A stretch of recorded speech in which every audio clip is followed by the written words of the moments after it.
Boa tarde a todos e a paz do Senhor Jesus Cristo. Estamos em mais um vídeo da verdade, da vida e da origem dos ensinamentos da Igreja do Senhor Jesus Cristo, que é a coluna e firmeza da verdade. Em nosso último estudo, irmãos, nós vimos o apóstolo Paulo ali na sua primeira carta, dirigida aos irmãos que formavam a Igreja do Senhor e moravam na cidade de Coríntios, ele dizer, falar, se explanar sobre o Evangelho. O porquê dele pregar, o porquê dele falar. E olha que nesse ensinamento o apóstolo Paulo tira uma dúvida de nós sobre muita coisa que acontece nos dias de hoje a respeito da pregação do Evangelho. Quem canta para o Senhor deve cobrar? Quem prega o Evangelho deve cobrar uma ajuda de custo, um bem, alguma coisa para fazer isso? Aquele que é pastor, dirigente, deve cobrar dos irmãos o sustento dele? Ou esse Evangelho foi de graça e ele deve ser transmitido de graça, sem cobrar, sem nada? O apóstolo Paulo alerta para os irmãos ali na cidade de Coríntios e diz que se eu falo o Evangelho da verdade, que é os ensinamentos de Jesus Cristo, não tenho do que me gloriar, disse Paulo, ou do que me gabar, ou jamais vou querer ser mais santo do que ninguém. Sabem por quê? Porque essa obrigação de dizer a verdade e falar o Evangelho verdadeiro me foi imposta. Eu não tenho como fugir. E ai de mim se eu não anunciar o Evangelho. Por esse motivo é que eu falo dos ensinamentos do Senhor Jesus Cristo limpo e claramente, com toda a verdade, com toda a boa mente e com toda a liberdade. Porque somente assim eu terei um prêmio. Mas se por acaso, disse Paulo, eu fizer de má vontade esta pregação de Evangelho, ou eu cobrar alguma coisa por isso, não sei se terei alguma recompensa que receber do Senhor. Se por acaso fazer a vontade do Senhor de má vontade, terei alguma coisa? Logo que, vejam só, que recompensa eu tenho se à medida em que eu falo os ensinamentos de Jesus Cristo, eu estou oferecendo tudo isso de graça, ou seja, estou oferecendo a bondade de Deus, que ninguém merece, nenhum ser humano merece, mas que pode conseguir se aceitar Jesus Cristo. Tudo isso vindo da parte de Deus? Então, se eu falo algo que é de graça, é porque estou dando de graça aquilo que eu também recebi de graça. Não tenho do que me gloriar ou ser recompensado por isso. Entenderam? Disse o apóstolo Paulo aos irmãos de Corinto.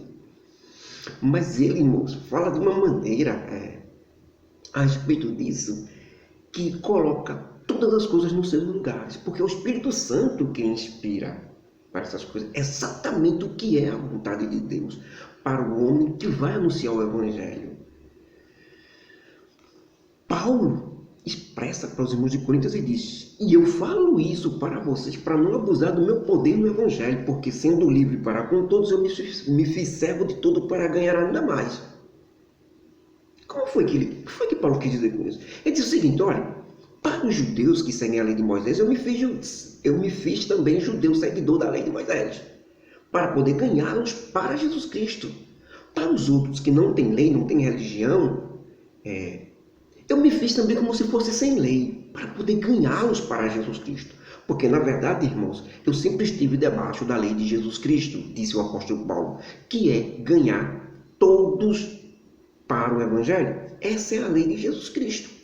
Foi dessa forma que me comportei como fraco para ganhar os fracos, me comportei como forte para ganhar os fortes. Eu me fiz de tudo para todos e eu faço isso por causa do Evangelho, para que eu também seja participante dele, porque ai de mim se eu não pregar o Evangelho. Por esse motivo é que eu me fiz de tudo para todos, para que por todos os meios possíveis eu pudesse salvar alguns.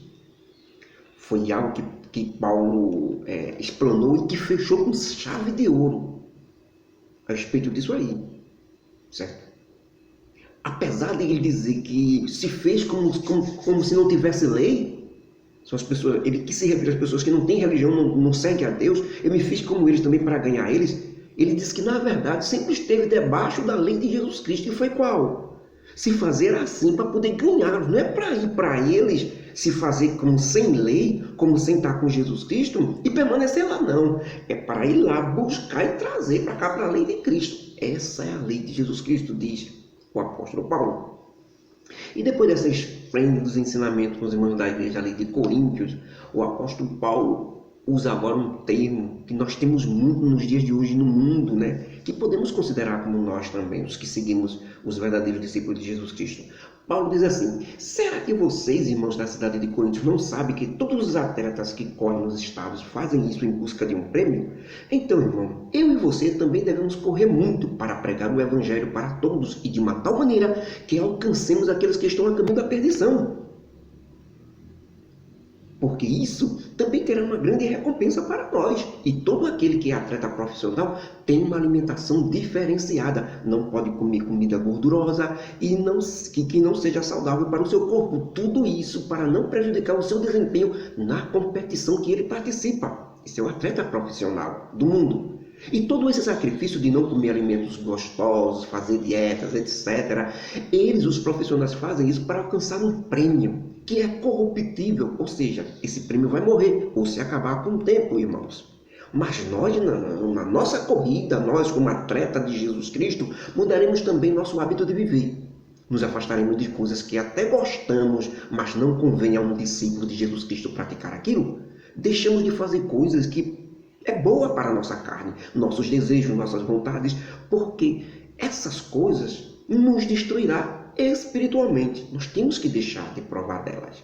Então nós nos sacrificamos e não praticamos coisas erradas, mesmo que sejam boas para nós, para a nossa mente, para o nosso sentido. Tudo isso para ficarmos fortes espiritualmente. E o alimento para ficar forte espiritualmente é oração, jejum, consagração, leitura da Bíblia, estudos da palavra do Senhor. Esses são os alimentos para a fortaleza espiritual, para que o atleta de Cristo esteja pronto para a batalha, para a corrida. Que corrida é essa? E assim conseguiremos completar nossa corrida e chegaremos à glória e teremos a nossa recompensa, o coroa de glória, que é diferente daquela recompensa que os profissionais do mundo recebem. Eles do modo dele, nós do nosso jeito. Então, irmãos, nós, os verdadeiros seguidores de Jesus Cristo, nos sacrificamos, não praticamos coisas erradas, resistimos a elas, justamente para ficarmos fortes espiritualmente com mais comunhão e intimidade com Jesus Cristo. E assim poderemos competir legitimamente, com justiça, dentro dos conformes das regras que Deus estabeleceu em seu Evangelho. Porque nenhum de nós receberá recompensa alguma de Deus naquele dia, se não trabalhar hoje dentro das regras que Deus estabeleceu e não das nossas. Conseguiremos então a nossa recompensa ou coroa de glória. É aquela glória que não é igual à glória que as pessoas do mundo, os atletas correm, aquelas coroas, aquele prêmio, aquela medalha de ouro. Aquilo ali se acaba um dia, mas a nossa não, é por toda a eternidade. Paulo, irmãos,